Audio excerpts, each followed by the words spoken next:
Hi, my name's Abby. And this is how I went from being the one who held my broken family together to the one they tried to erase. My sister screamed, "Don't touch my baby, Ma. You're disgusting," in front of a room full of strangers. I said nothing. I didn't fight back. I just walked away and cut everything. But that moment, it wasn't the beginning of the pain. It was the breaking point of years of betrayal, manipulation, and silence. What kind of family takes everything from you and still says it's your fault?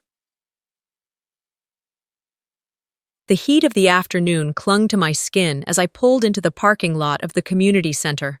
A shimmer of sunlight bounced off the hoods of the other cars, most of them already lined neatly in rows.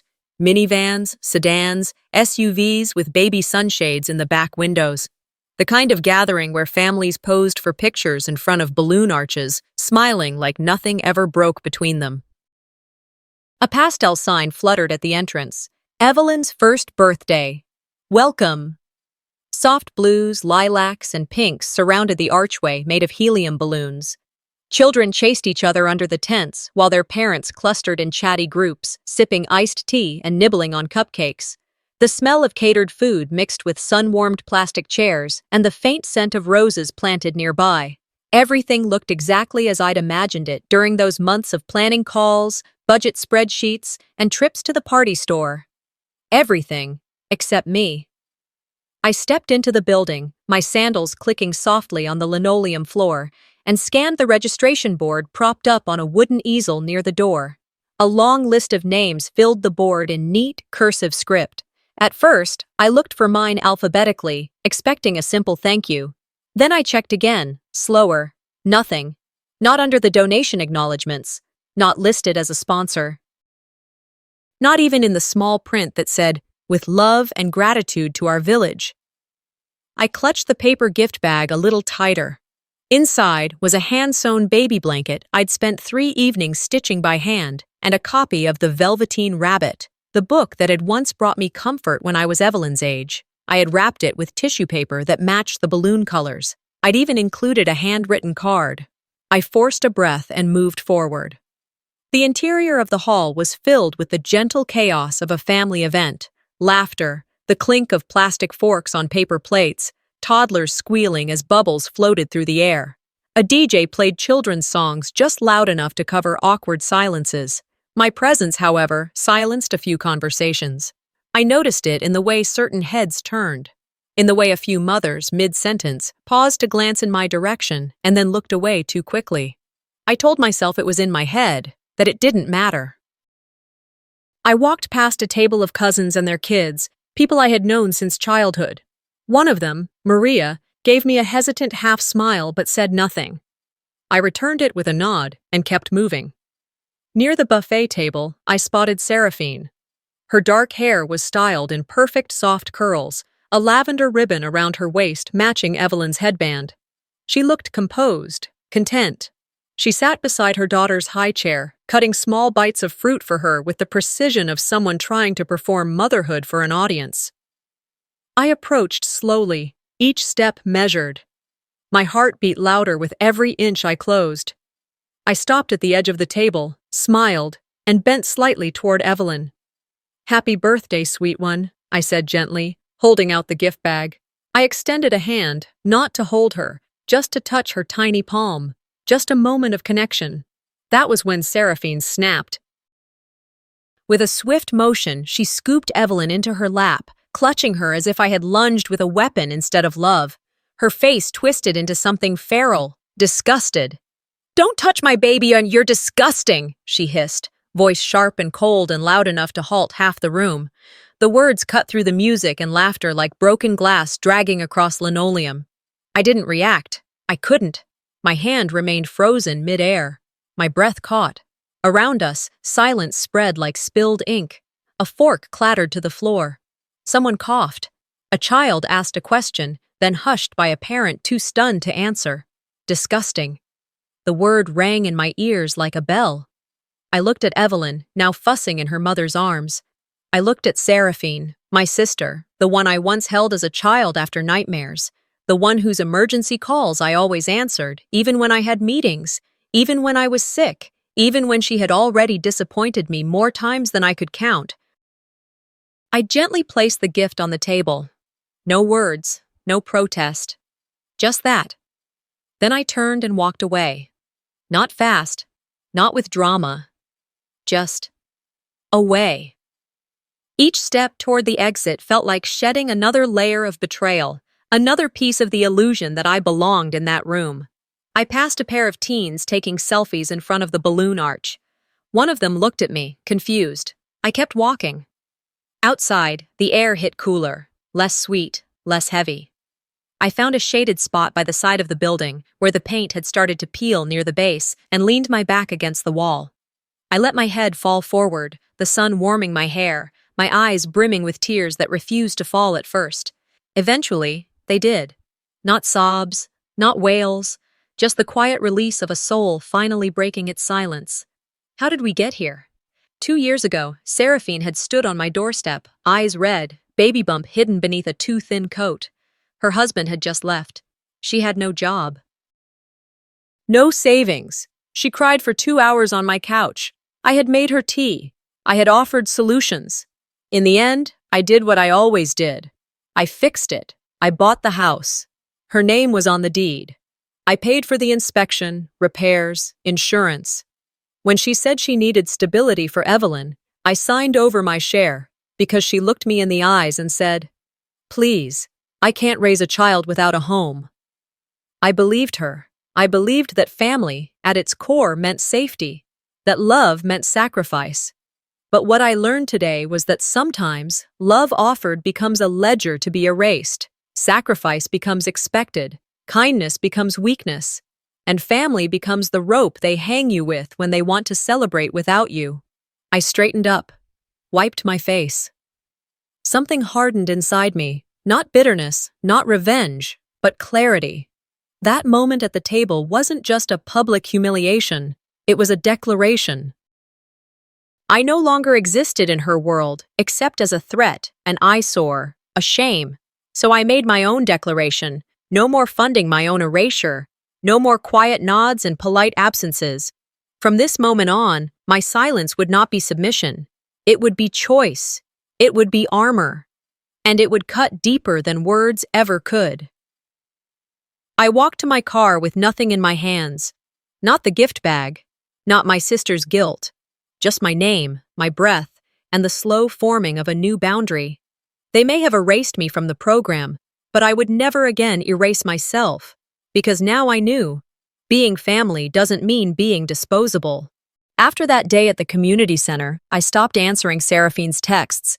The few messages she sent were practical, mostly about bills or shared accounts, but I didn't reply. I kept my silence as clean and deliberate as a locked door. A week passed, then another. My evenings grew quiet. I went to work, came home, cooked small dinners, and let my mind drift toward anything but family. 3 weeks later, on a soft Sunday morning, I sat at my kitchen table with a mug of coffee and scrolled through my phone. A notification popped up. Seraphine added new photos. For a moment, I thought it was another post about the baby. But when I opened it, I froze. Rows of people stood smiling in front of the same community center. The caption read, "Evelyn's baptism. Thank you everyone for coming." I blinked hard, staring at the screen.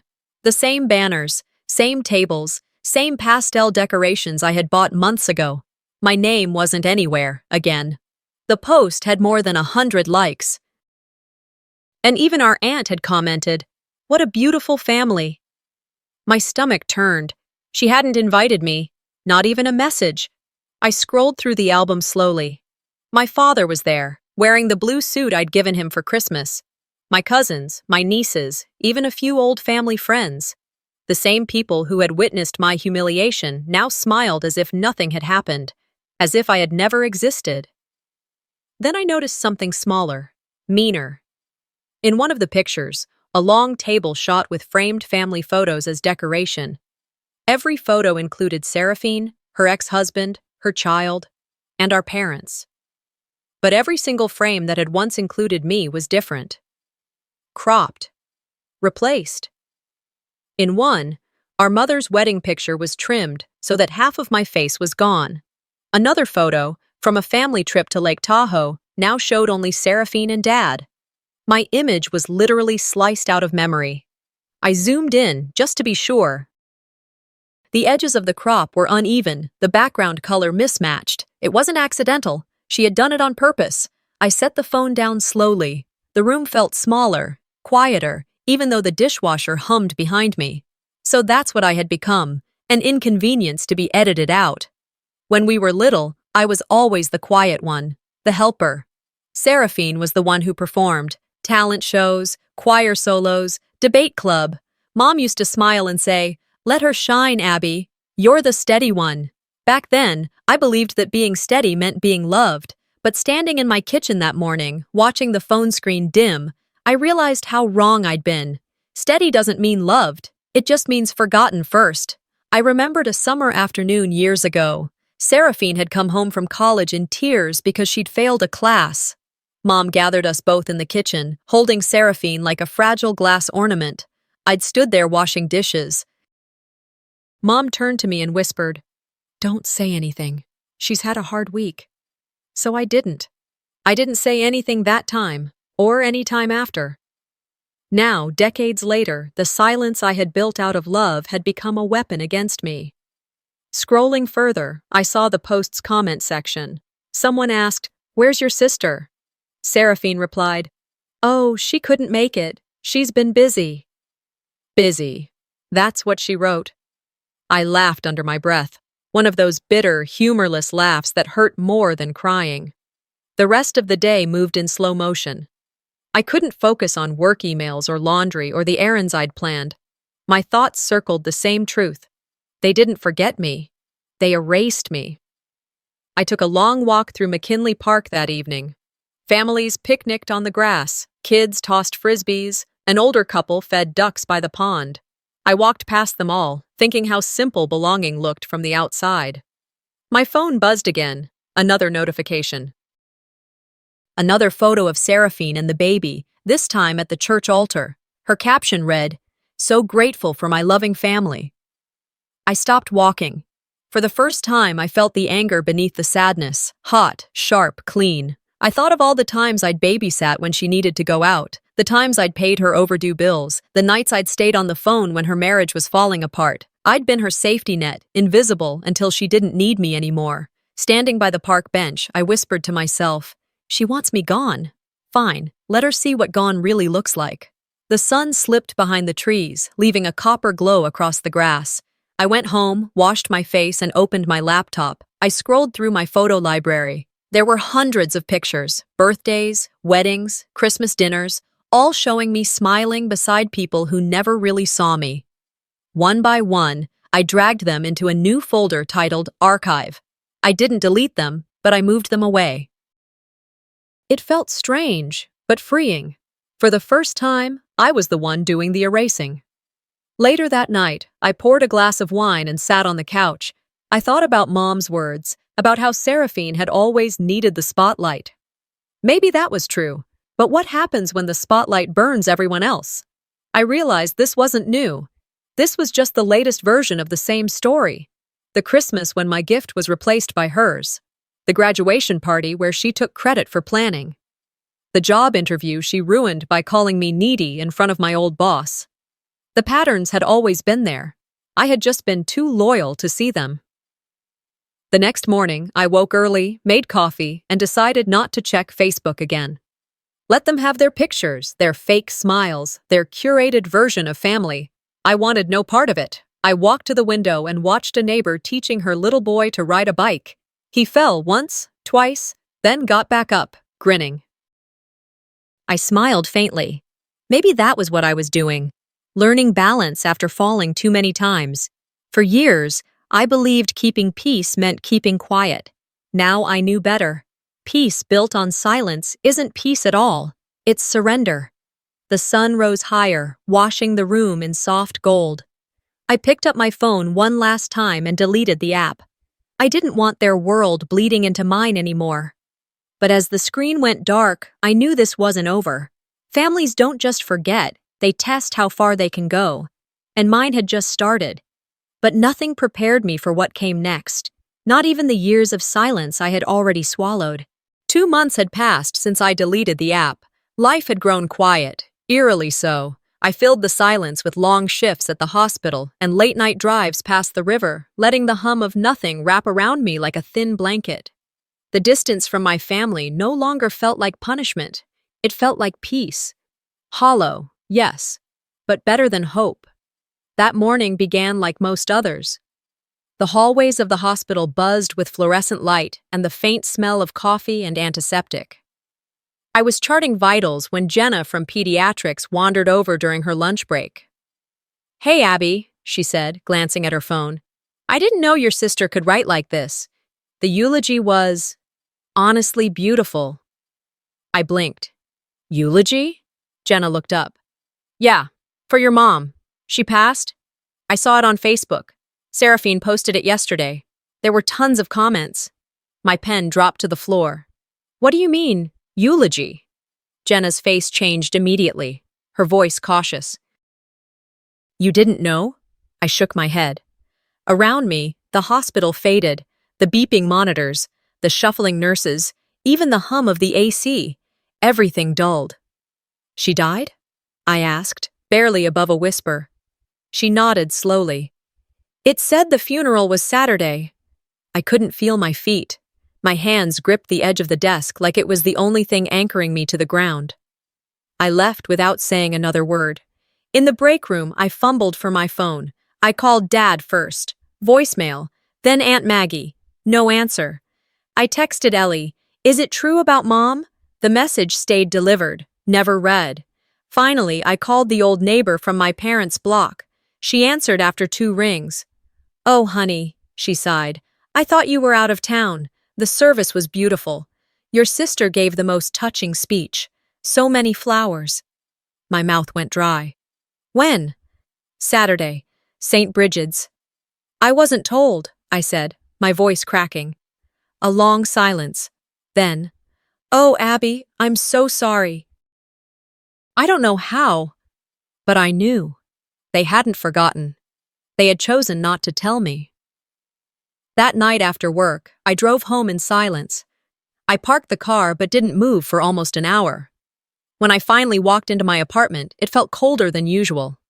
I left the lights off. My phone buzzed once. A Facebook notification. Seraphine posted a memory. It was a photo of her and Mom holding baby Evelyn. The caption read, "Heaven gained an angel. Rest easy, Mom." In the background, I saw the dining room I grew up in. My chair was missing, replaced. I stared at the screen. My thumb hovered.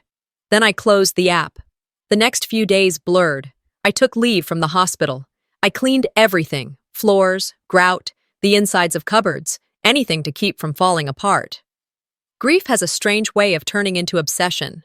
At night, memories visited me like old films. The last time I saw Mom, she was weak but alert in the hospital bed. I'd brought her chamomile tea. She smiled, took my hand, and whispered, "Take care of your sister." Back then, I thought it was love. Now, it felt like a curse. 2 weeks later, a plain envelope arrived. Inside was a formal notice. Will Redding, estate of Margaret Collins. The address of the downtown courthouse was printed below. I stared at it. For a second, I considered tearing it in half, but something, duty, spite, or maybe a mix of both, made me go. The morning was cold and wet. I wore black, no makeup, no jewelry, just the ache in my chest. The courthouse lobby echoed with footsteps and quiet conversations. I moved like a ghost through it all. The clerk led me to a small room. Seraphine was already there. Her black lace dress looked expensive, her makeup flawless. She didn't look at me. Her ex-husband sat beside her, murmuring something that made her smirk. I sat far from them. The lawyer, an older man with a soft voice, opened a folder. "We're here to execute the last will and testament of Margaret Collins." His voice was calm, rehearsed. "To my daughter, Seraphine Collins, I leave my home and all possessions therein. To my granddaughter, Evelyn, I leave my jewelry and family heirlooms. To my beloved friends and community members, I leave my gratitude and love." I waited, but he never said my name. Not even once. My chest burned. but I didn't move. Seraphine gave a satisfied sigh.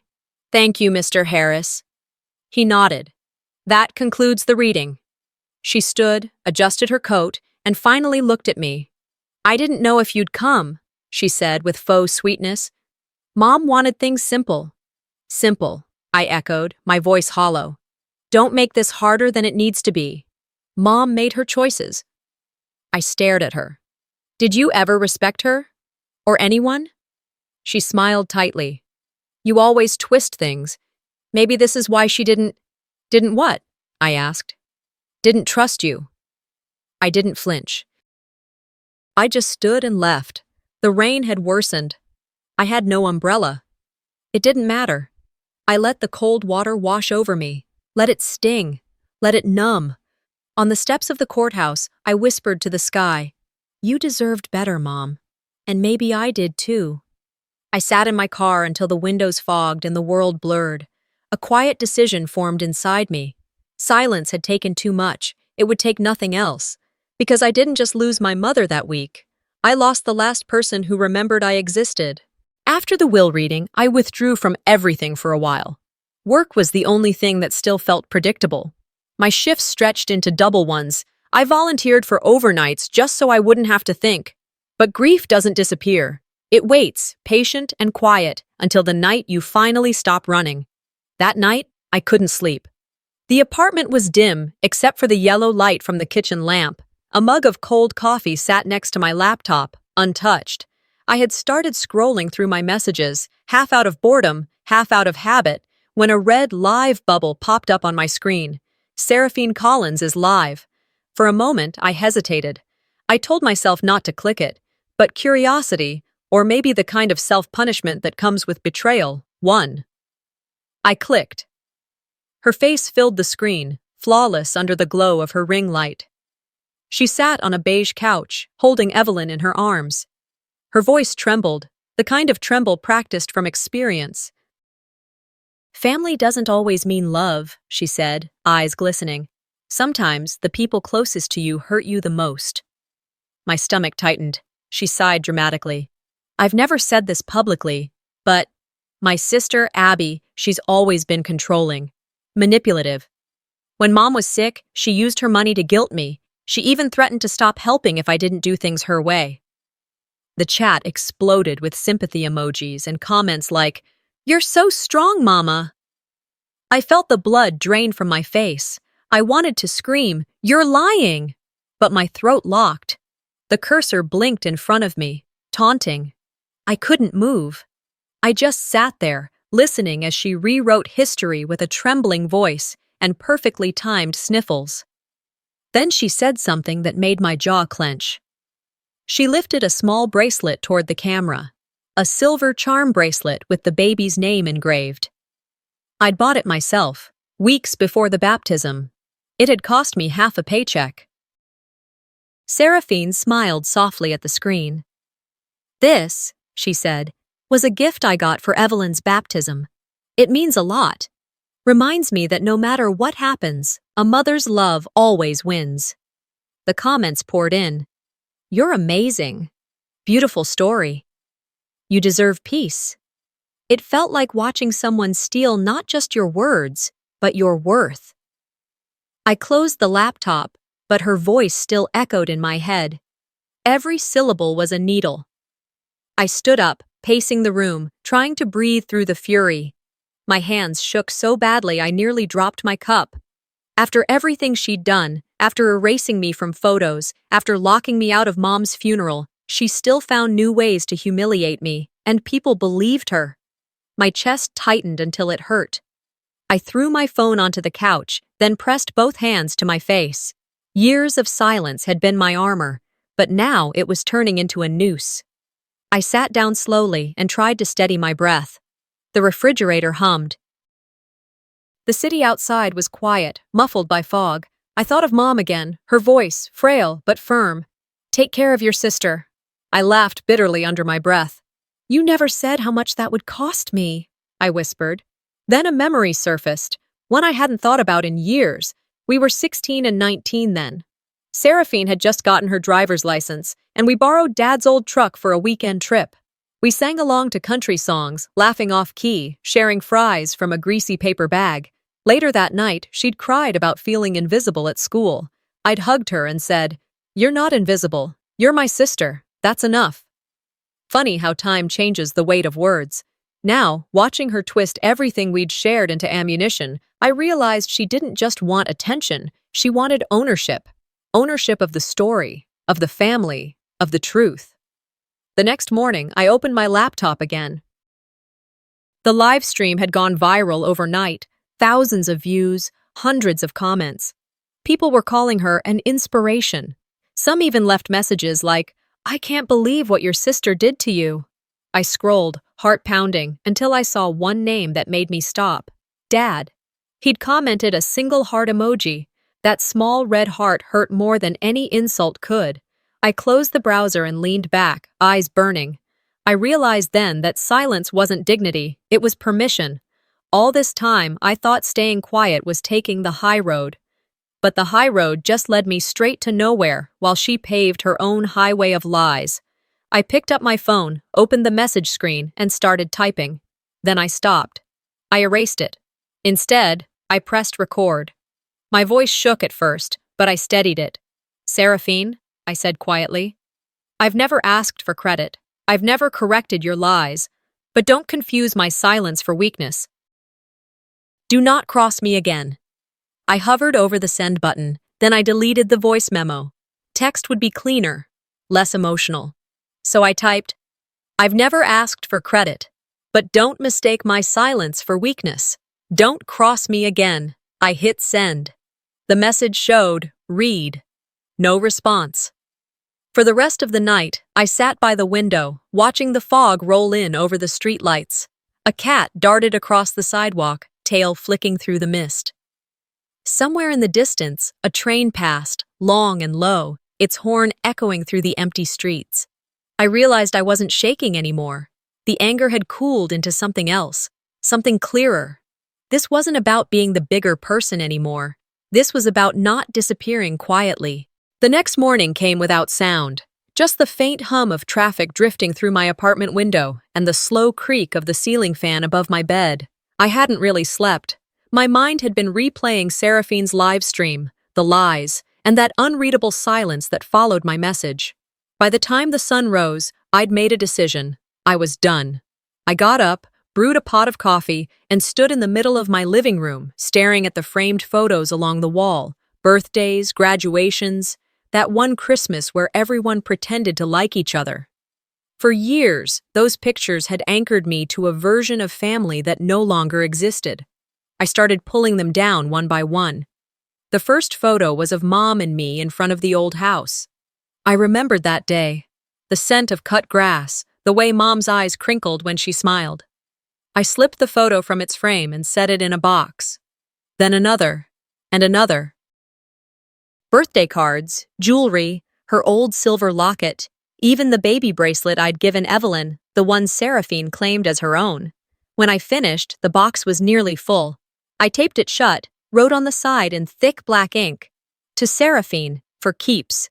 It wasn't anger that guided me anymore. It was clarity. I wanted my life back. All of it, even if it meant starting with nothing. Later that afternoon, I drove downtown to an office building off J Street. The sign read, Harris Kent Law Associates, the same firm that had handled my mother's estate. The receptionist looked up as I entered. "Can I help you?" "I need to speak with Mr. Harris," I said calmly. "It's regarding my mother's will." She gave me a polite but wary smile and led me to a small conference room. Moments later, Mr. Harris walked in, gray suit, tired eyes. He seemed surprised to see me. "Abby," he said, shaking my hand. "I wasn't expecting— Well, what brings you in?" "I'd like a copy of my mother's original will," I said. "The one before the revisions." He hesitated. "I'm not sure." I cut him off gently. "I know there was one. I want to see it." He exhaled and glanced toward the closed door, lowering his voice. "Your sister. She came in months before your mother passed. Your mother was in the hospital at the time. She asked for amendments, said Margaret wanted to simplify things. I handled it as a formality." "What kind of amendments?" He rubbed the bridge of his nose. You were removed as a beneficiary. The words hit harder than I expected. Removed? He nodded slowly. 2 months before she passed. I gripped the edge of the table. Did you speak with my mother directly? He hesitated again. Only briefly. She seemed frail. She signed the papers but didn't say much. A hollow sound left my throat. Half laugh, half disbelief. So Seraphine handled it all. He gave a small, guilty nod. I'm sorry, Abby. Legally, everything was in order. I stared at the stack of files on his desk, neat and clinical, as if they didn't contain pieces of my life carved away by someone else's greed. When I stood to leave, he said softly, For what it's worth, your mother spoke kindly of you. Kindly, I repeated, but not loudly enough. The drive home blurred past. Stoplights, crosswalks, pedestrians, I saw them all but registered nothing. My fingers gripped the steering wheel until they ached. Back at my apartment, I sat down and pulled out a notebook. The pen felt heavy in my hand as I began to write. Dear Seraphine, you took the money. You took the attention. You even took the story. But you'll never own the truth. You've rewritten everything to make yourself the hero. But deep down, you know what you did. You lied to Mom. You lied to everyone. And someday, that kind of deceit catches up to people. I don't hate you. Not anymore. I'm just done carrying the weight of pretending we're family. I stopped there, staring at the ink drying on the page. The words looked final, solid. I folded the letter neatly and placed it in an envelope. Then I tore it in half. I wasn't sending it. She didn't deserve even that much explanation. Instead, I walked over to the sealed box by the door, the one marked to Seraphine. I printed a shipping label and scheduled a pickup. The next morning, a delivery driver came by. I handed him the package. Fragile, I said. He nodded. Family heirlooms? I smiled faintly. Something like that. When the door closed behind him, I felt something loosen inside my chest. I sat down at my desk and opened my laptop. On my private blog, the one no one in my family knew existed, I began to type.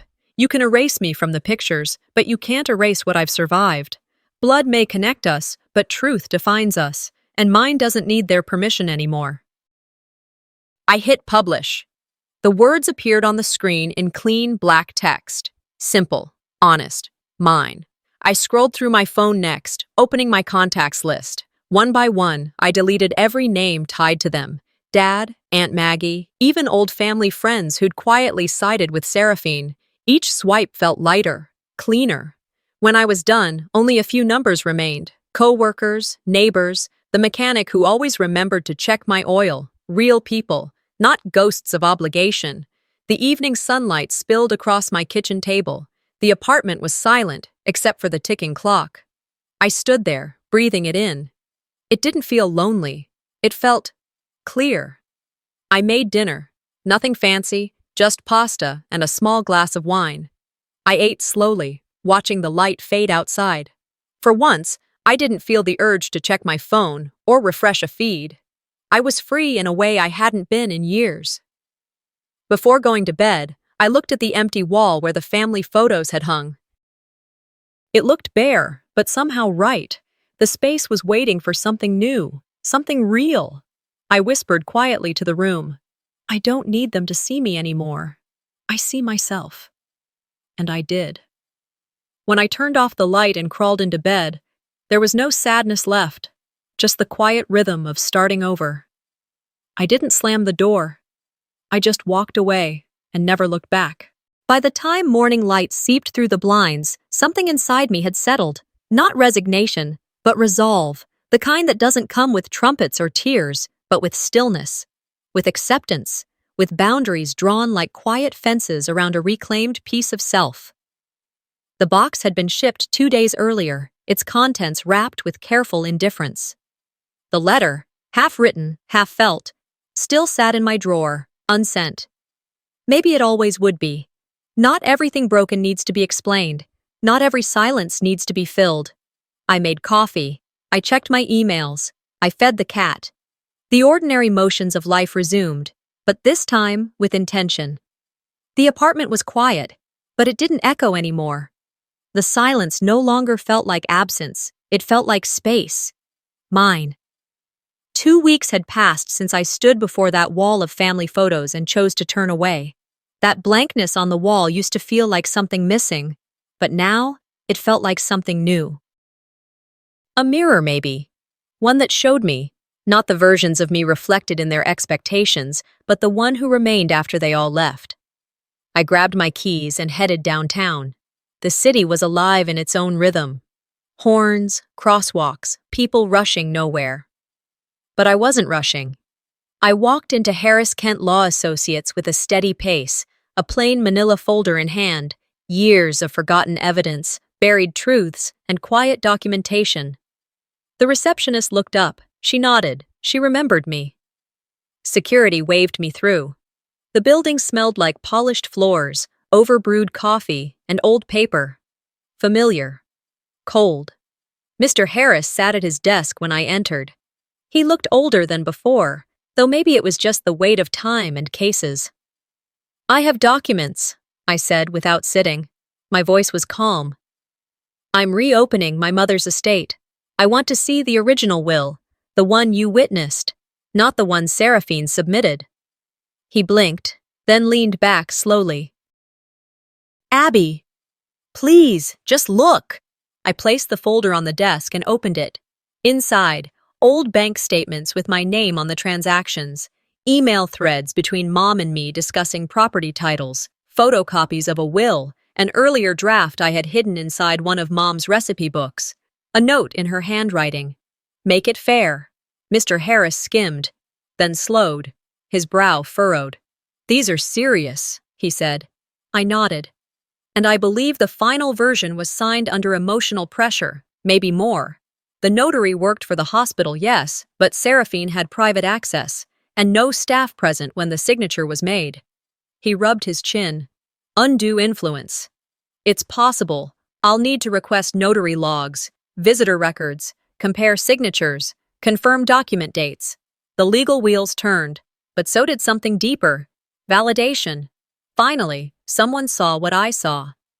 Over the next few days, I became a detective in my own life. I stayed late at Harris Kent, scanning documents, circling inconsistencies, making lists. I drank too much office coffee and learned more about estate law than I ever wanted to know. We found discrepancies, real ones. The notary logs were edited post facto.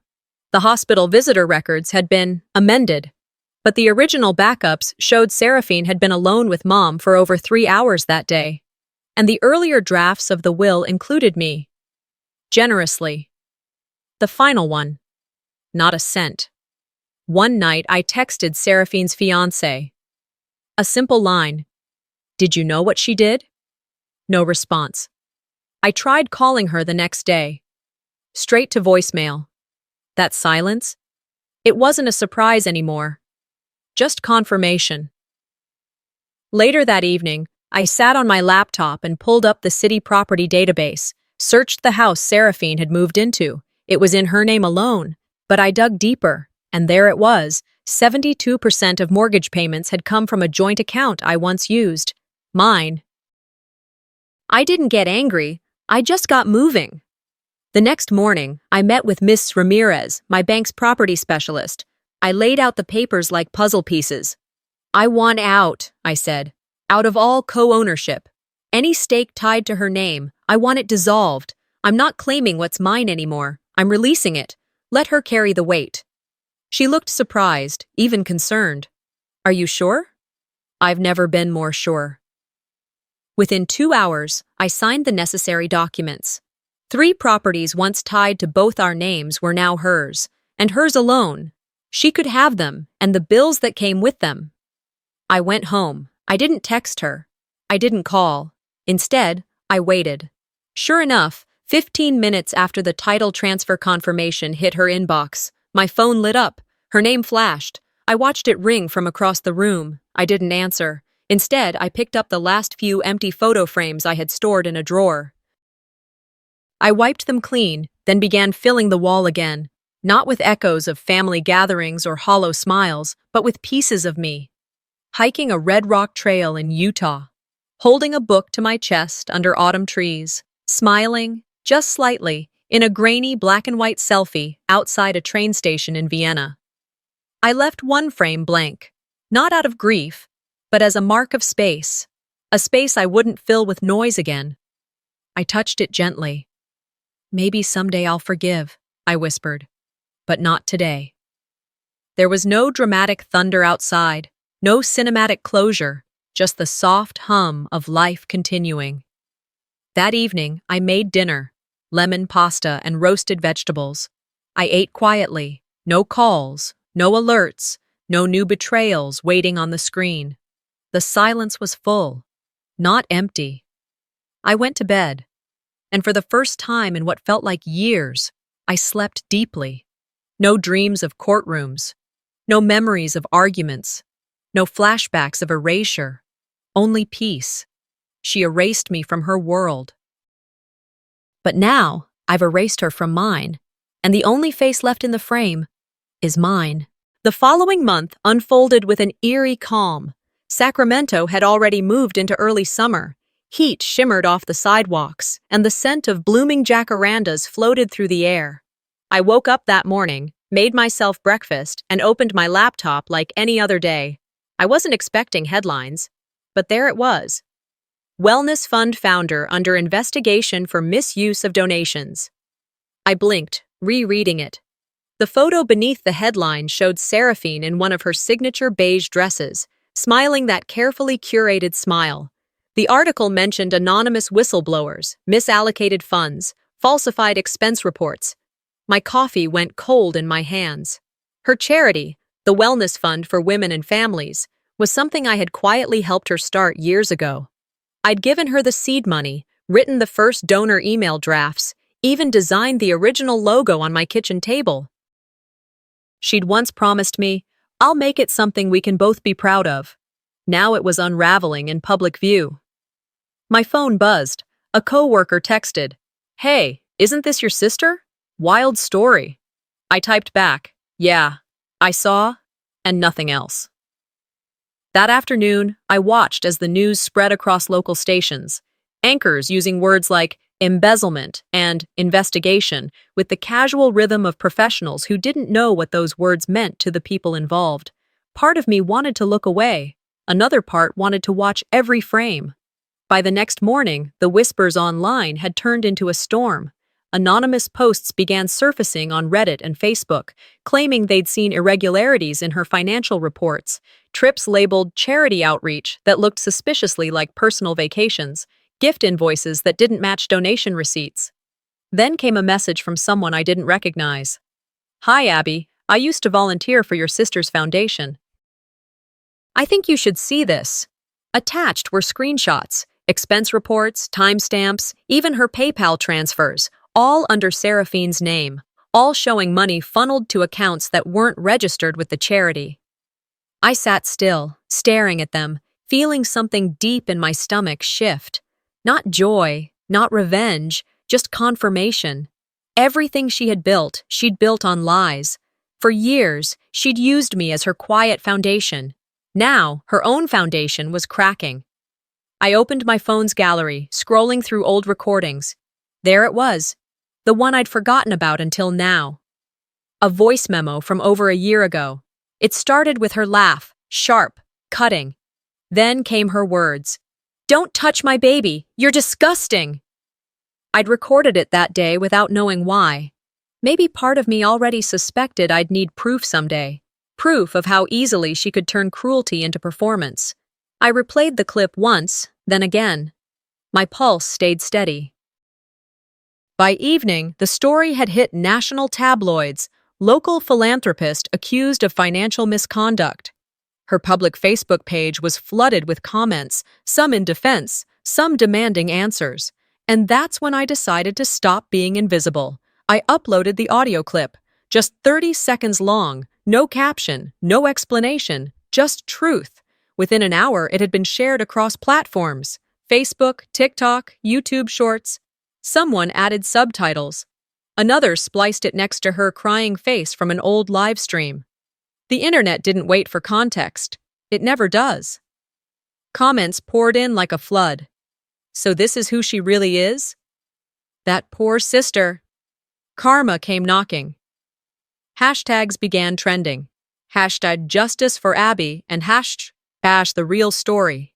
My inbox filled with messages from strangers, nurses, single moms, even retirees, telling me they'd been through similar betrayals, that watching her downfall gave them closure they never found in their own families.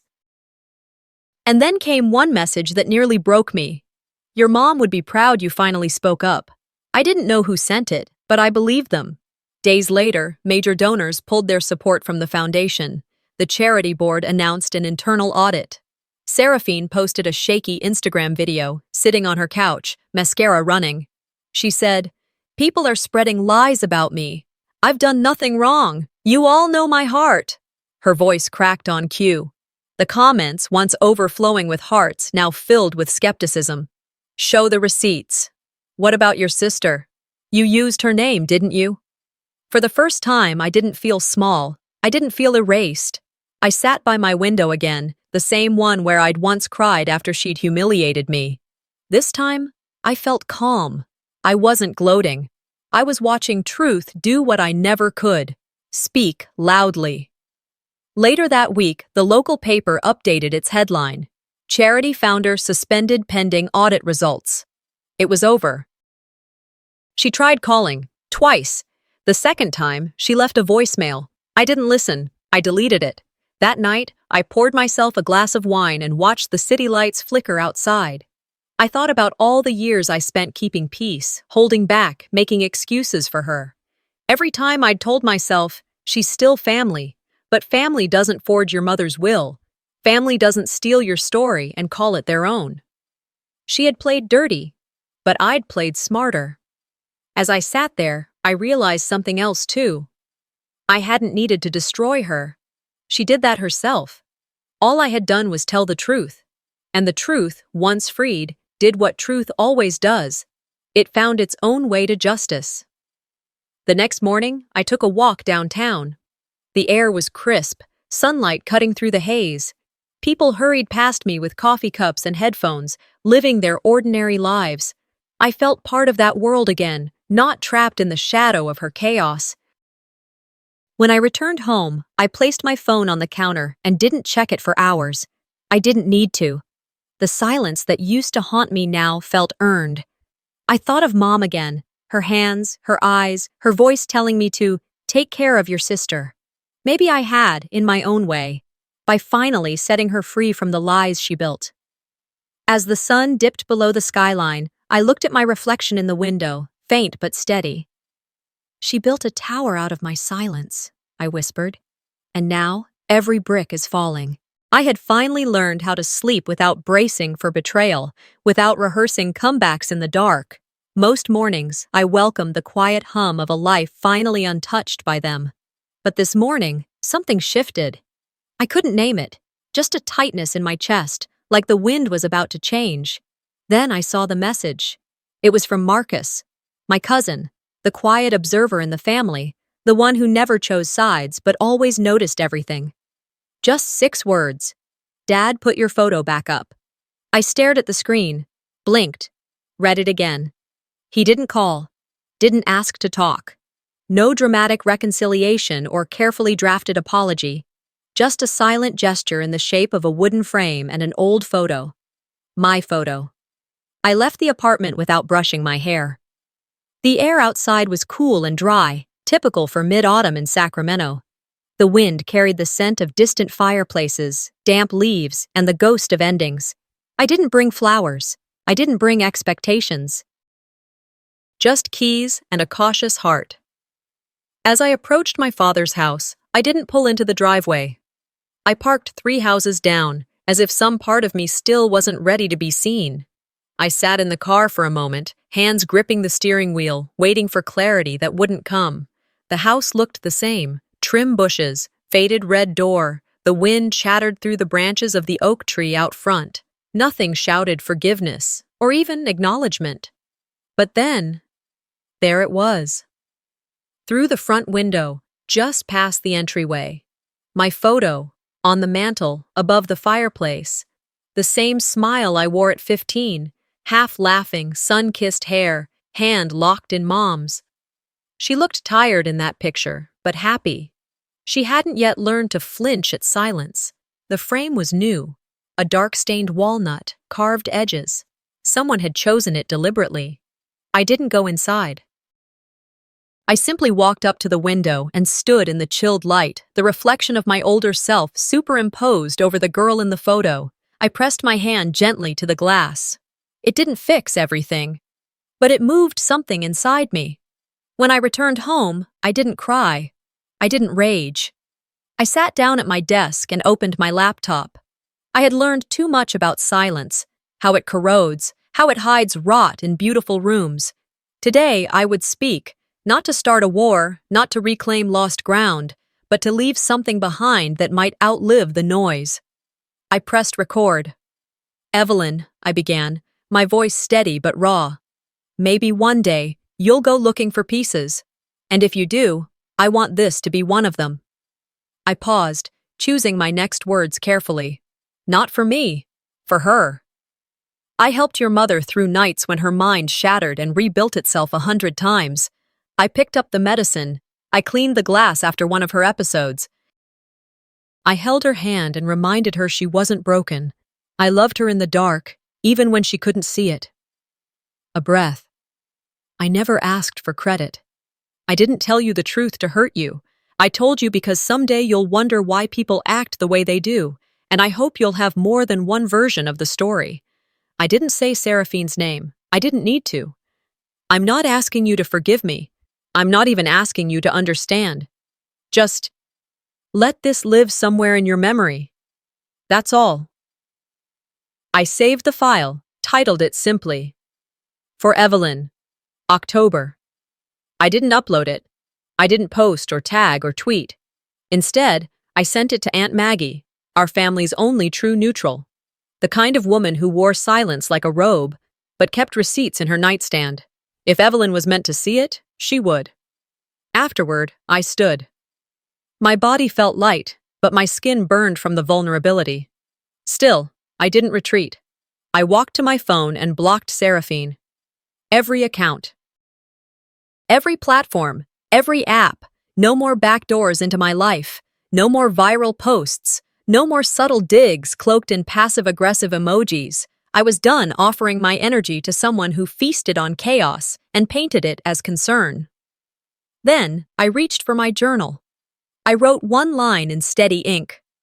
Closure isn't forgiveness. It's choosing peace over punishment. I stared at it, letting the truth settle. Then I closed the book.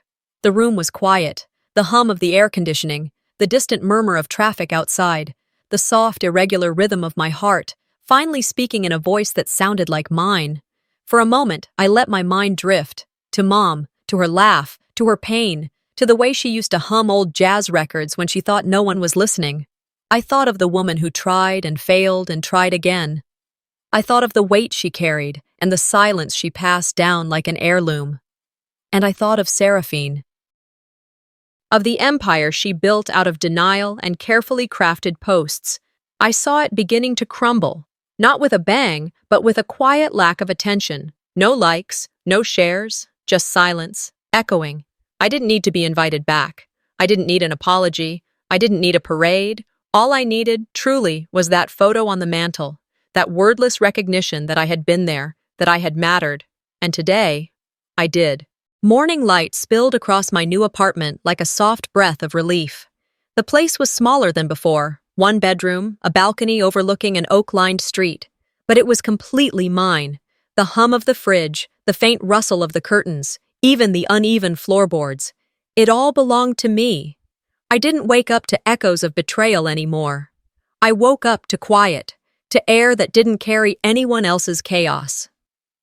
As I watered the spider plants by the window, my phone buzzed with a news alert. I ignored it at first, but curiosity nudged me. When I opened the screen, a headline blinked up at me. Seraphine Ward officially steps down from the Wellness Fund. No statement, no farewell message, just a resignation notice released through a PR firm.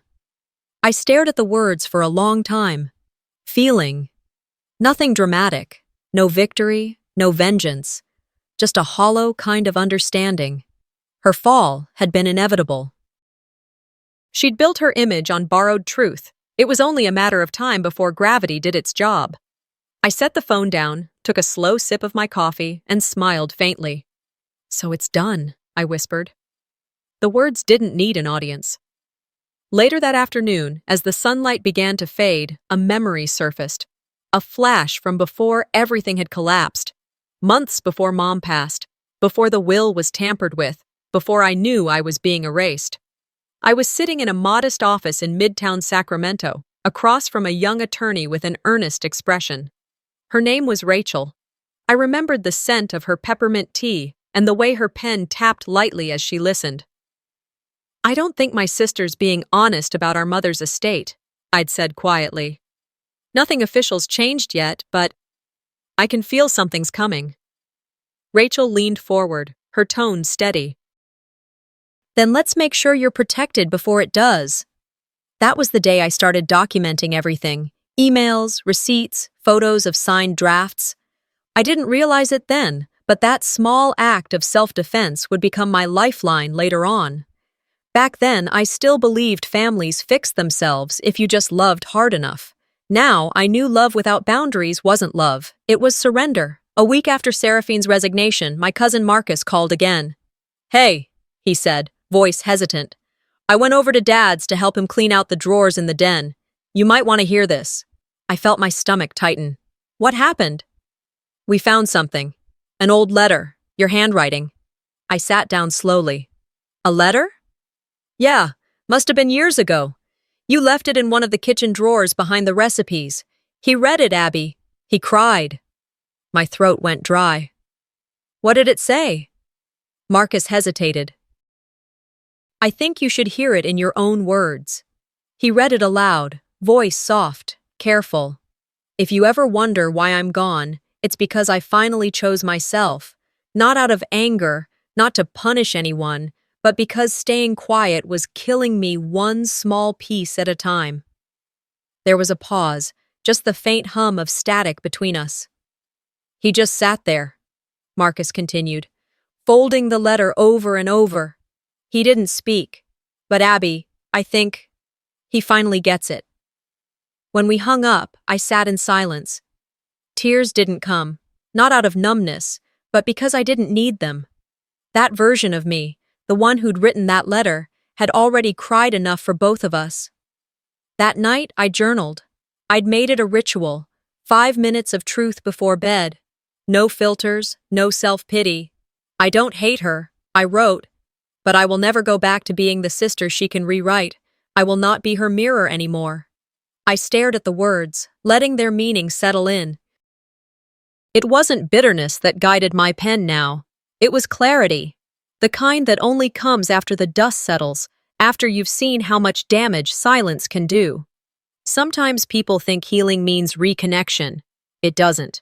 Sometimes it means learning to live with the empty seat at the table and still being grateful you're free to eat in peace.